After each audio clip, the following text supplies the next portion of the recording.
Hello, CSS aspirants, and welcome. Today's explainer is absolutely crucial for your business administration exam. We're diving deep into the strategic management process, covering both strategy formulation and implementation. I'm going to walk you through these core concepts so they lock right into your memory, making sure you're totally ready to crush it on exam day. Let's get right into it. Here is our roadmap for this session. First, what is strategic management? Second, the 6-step strategic process. Third, types of organizational strategies. Fourth, sustaining your competitive advantage. And finally, number 5, strategies for today's world. Section 1. What is strategic management? We define strategy as an organization's roadmap for how it will do what it is in business to do, compete successfully, and satisfy customers to achieve goals. Now, to make that concrete, think about a smartphone company. Let's say their target is to build an affordable phone with high-end features for middle-income consumers. How exactly they design it, how they price it, and how they market it to those specific buyers, that entire comprehensive game plan, well, that is their strategy. Strategic management, on the other hand, is the important task involving all basic management functions: planning, organizing, leading, and controlling to develop an organization's strategies. Notice the difference there? Strategy is the map itself, but strategic management is the continuous, active work the managers do to execute that map. For instance, if a university wants to become a top-tier global research institution, the constant everyday process of hiring elite professors, building state-of-the-art labs, and actively recruiting international students, all of that active legwork is strategic management. So why is strategic management important? Well, it provides clear direction, improves organizational performance, responds to environmental changes, creates competitive advantage, improves coordination, and encourages long-term thinking. Why does this matter in the real world? Just look at Toyota. They don't just accidentally build great, reliable cars year after year. They continuously refine their production and quality through incredible coordination and long-term thinking. That strategic planning is exactly what keeps them positioned as a global leader. Moving on to Section 2, the 6-step strategic process. You'll definitely need to memorize this sequence for your exam. Step 1, identify mission and goals. Step 2, external analysis. Step 3, internal analysis. Step 4, formulate strategies. Step 5, implement strategies. And Step 6, evaluate results. Let's pause on Step 1 for a second. Your mission is your ultimate purpose. If an educational institution's mission is to provide accessible, quality education, that overarching mission then translates into a specific measurable goal, like, say, increasing student enrollment by 20% through new online programs in the next 2 years. Every subsequent step in this process is built right on top of that first foundation. Now, steps 2 and 3 are all about scanning your environment. External analysis studies outside factors, specifically opportunities and threats, like growing demand or new competitors. Meanwhile, internal analysis examines inside resources, your strengths and weaknesses, like highly skilled employees or perhaps limited capital.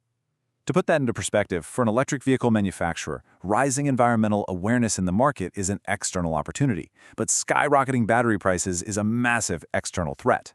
On the flip side, internal analysis is like a hospital, realizing that while having the world's best doctors is an incredible internal strength, having a terrible parking situation and a tight budget are internal weaknesses the management has to fix themselves.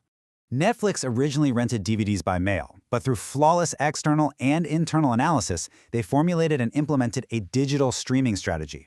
This is literally the perfect case study for your exam. Netflix nailed this entire 6-step process.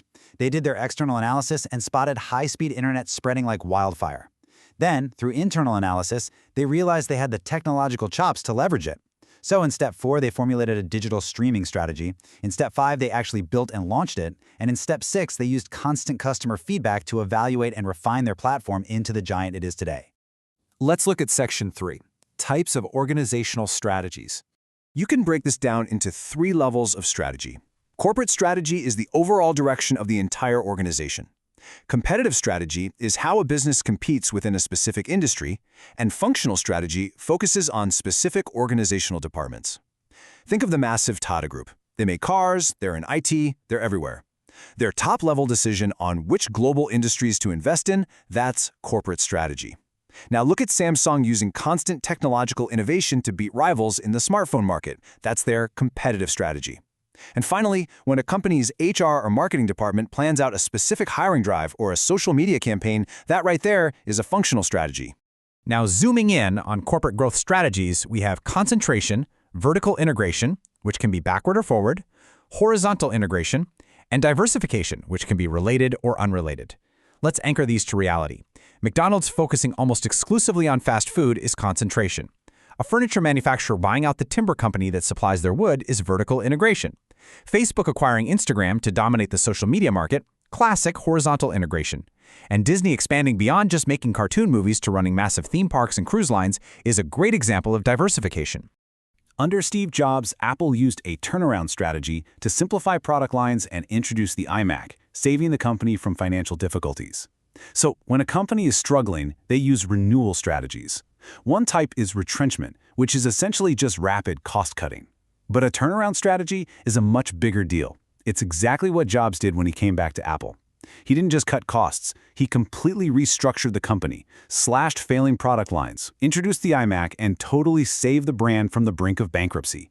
This brings us to the famous Boston Consulting Group, or BCG, matrix.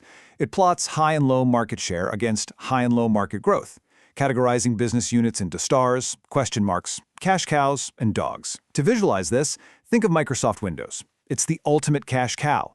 It has a massive market share and a slow-growing market, meaning it consistently generates huge, steady profits. Microsoft then uses the money from that cash cow to fund their risky, high-growth new ventures, which are their question marks. Section 4. Sustaining your competitive advantage. Here we have Michael Porter's 5 Forces model, which evaluates the threat of new entrants, the threat of substitutes, the bargaining power of buyers, the bargaining power of suppliers, and current rivalry. Let's focus on that last one, current rivalry. This is all about the intensity of competition between existing players. Coca-Cola and Pepsi are the textbook example here. They are locked in a relentless, non-stop war of advertising, pricing, and product launches, just fiercely fighting to protect their market share and outdo one another. Porter also outlined 3 competitive strategies: cost leadership strategy, differentiation strategy, and focus strategy. You can easily match these to major brands. Walmart uses a cost leadership strategy. They leverage their massive scale to offer the lowest prices possible. Apple uses a differentiation strategy. Their unique design and software ecosystem make people happily pay a premium. And Rolex? They use a focus strategy, zeroing in exclusively on a very small, ultra-luxury segment of the watch market. Finally, Section 5. Strategies for today's world. Modern issues facing strategic management include the need for strategic leadership, which demands vision, innovation, and ethics, and the need for strategic flexibility, meaning quickly adapting to environmental changes. Strategic leadership is all about driving a clear vision. Look at Satya Nadella. His leadership completely transformed Microsoft's culture, turning them into an absolute powerhouse in cloud computing. And strategic flexibility? Well, think back to the COVID-19 pandemic. The restaurants that survived were the ones that instantly pivoted to digital menus and online ordering. They adapted to their environment overnight. Organizational strategies for today heavily emphasize e-business strategy, customer service strategy, and innovation strategy. Innovation is arguably the biggest game changer right now. Tesla is a brilliant example to use in your exam. They don't just build cars. Between their cutting-edge battery technology, over-the-air software updates, and autonomous driving features, they are executing a relentless innovation strategy that has literally forced the entire global automotive industry to change how they do business. So I'll leave you with this question. How will you apply strategic flexibility to your own CSS study plan and your future administrative career? Because honestly, these frameworks aren't just for massive corporations. They apply directly to you right now. Do an internal analysis of your own study habits. What are your strengths and weaknesses? If a certain study method isn't working, show some strategic flexibility and pivot to a new one. Apply these exact principles to your preparation, and you're going to make an outstanding administrator one day. Best of luck with your studies